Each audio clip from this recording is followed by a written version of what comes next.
Hi children, welcome back to our biology class.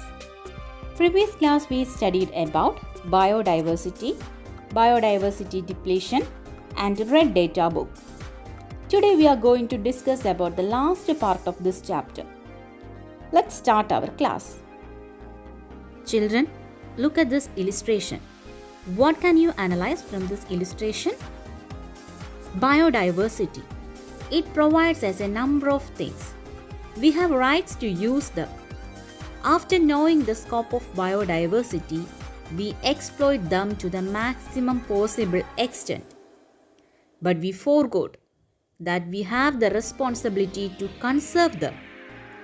If we not conserve our biodiversity, it wipes off the lives from the surface of the earth.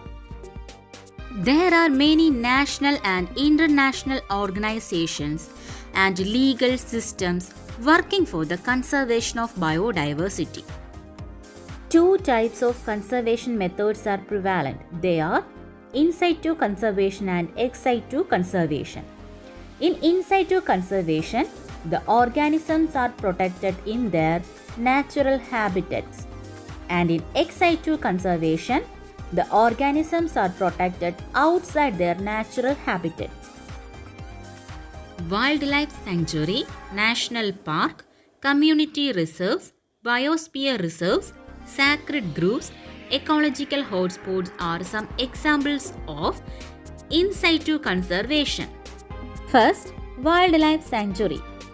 These are forest areas declared as protected areas to prevent the extinction of wildlife by protecting the ecosystem. Pepara, Periyar, Wayanad, etc. are examples of wildlife sanctuaries in Kerala. Second, national parks.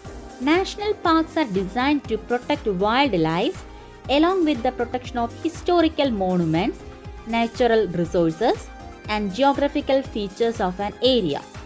Iravikulam, Silent Valley, Anamudi Shola, Madikettan Shola, and Pambadum Shola are the national parks in Kerala. Next one, community reserves.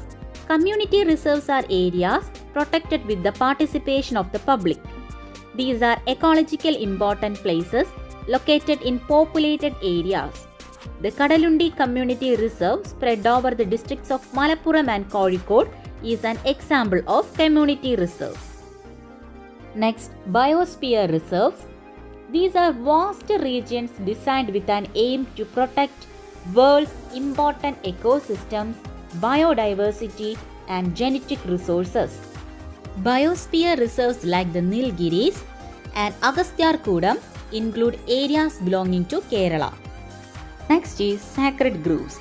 These are small areas of biodiversity protected in regions inhabited by human beings.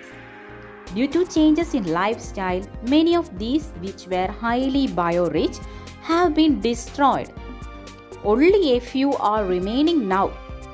Sacred groves play an important role in the conservation of water.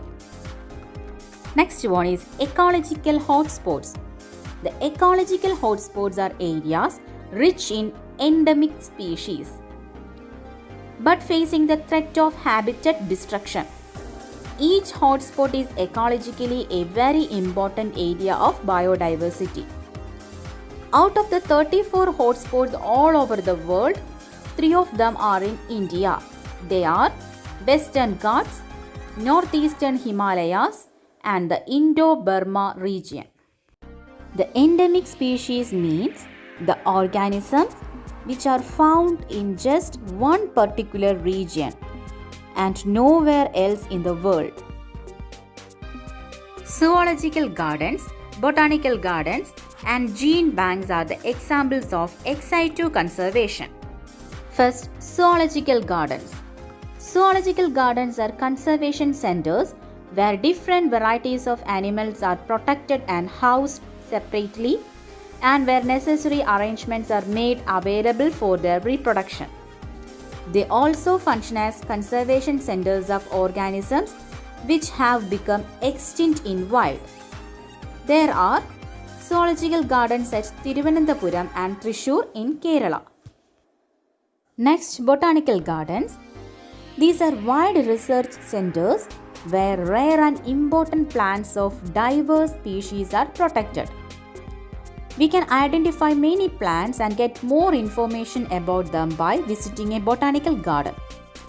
Jawaharlal Nehru Tropical Botanical Garden and Research Institute at Palod in Thiruvananthapuram and Malabar Botanical Garden at Olavanna in Kozhikode are the examples of the botanical gardens in Kerala. Next is gene banks. These are research centers with facilities to collect seeds and gametes to preserve them for a long time. Organisms can be recreated out of them whenever required. Rajiv Gandhi Center for Biotechnology at Thiruvananthapuram is an example. Let's look some of the organizations and institutions at the national and international level for conservation of biodiversity. First, IUCN, International Union for Conservation of Nature. IUCN is a Switzerland-based independent organization working for the protection of biodiversity. Next one is WWF, Worldwide Fund for Nature.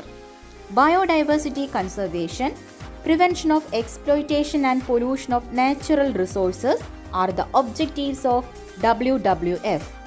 Its headquarters is also in Switzerland. Children, how can we protect our nature? Yes, by plant saplings and nurture them, keep the surroundings clean, take part in awareness programs, reduce pollution, etc. Okay children, let's wind up our today's section. Today we studied about the last part of this chapter. All of you study well. See you in the next class. Thank you.